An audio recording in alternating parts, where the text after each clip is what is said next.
What happened to my hair? That's definitely one of the most frequent asked questions, simply because I've been, bald for so long. It actually started when I was 6 years old, and my mom first noticed it on the side of my ear. Like, you know how your dad cuts your hair and everything, and the first thing that she told my dad was, "Hey, why did you do this to his hair?" And he was like, "Babe, I didn't touch his hair." And my mom was like, "Hmm." So it kind of puzzled her.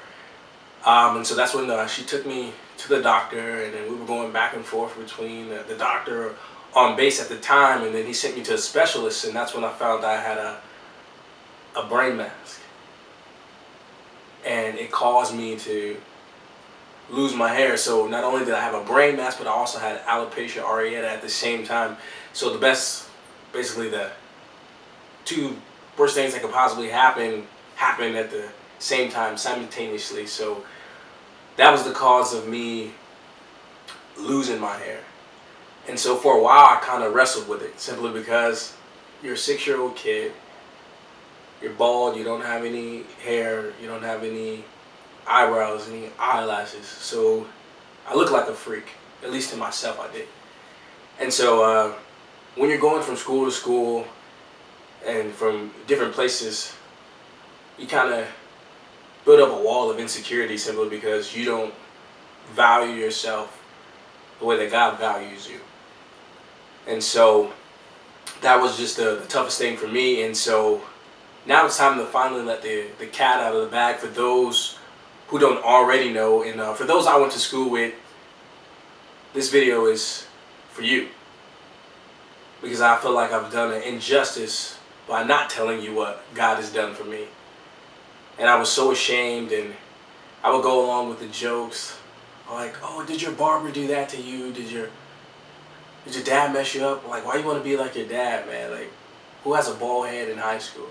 And I would laugh and joke right with you guys, because that was like my safe haven. If I could joke just like the rest of them, maybe it wouldn't hurt so bad, even though it was still eating me alive inside, simply because I was ashamed of what God brought me through. And so, again, this video is to finally be bold about what God has done for me. And so, with that being said, I had that brain mask. It lasted 3 years of my life. At 9 years old,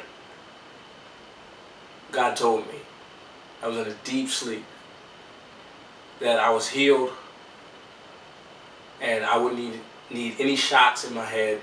The needle would have been this long. They wanted to give me injections in the back of my head.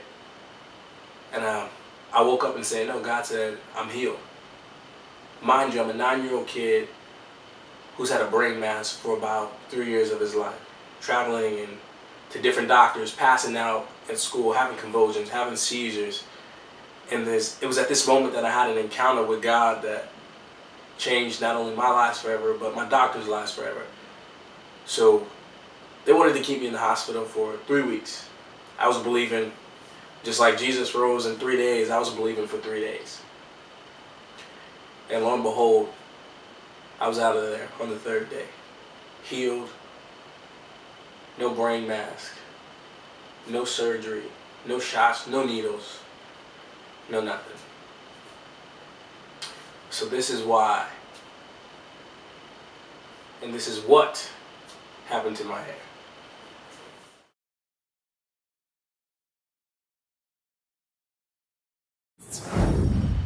So now, I'm about to be 20 years old, and it's a lot odd to a lot of people.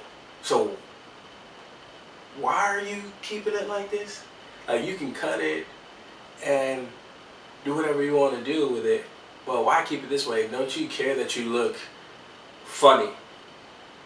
But now I know my self-worth, and I know that I'm valuable to God. But one thing that came to mind, and one scripture that came to mind exactly, was in Philippians chapter 1, and it's Paul, who's in prison, He says, I thank you because even what I'm going through right now is for the furtherance of the gospel. So this hair that I have here is simply for the furtherance of the gospel. It's a conversation starter. Well, why does your hair look like that? Well, why do you keep it like that? Because this is simply a promise from God now manifesting itself. And so I feel like I should share that with you guys, that it may look foolish to you guys,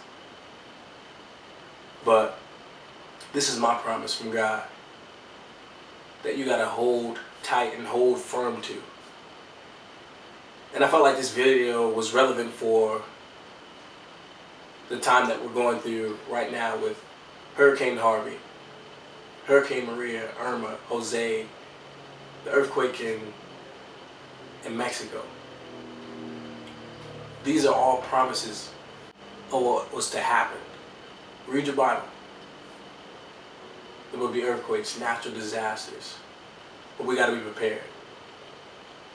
We got to be ready, because this promise is also true. Jesus is coming back for me and for you. The question is, will you be ready? It's time for you guys to be serious about this gospel. Let you conduct your lives as a furtherance of the gospel. So if you don't know God, I pray today you come to know Him. If you backslidden, I pray this is the moment you come back to Him. Because time is of the essence. But you still have time.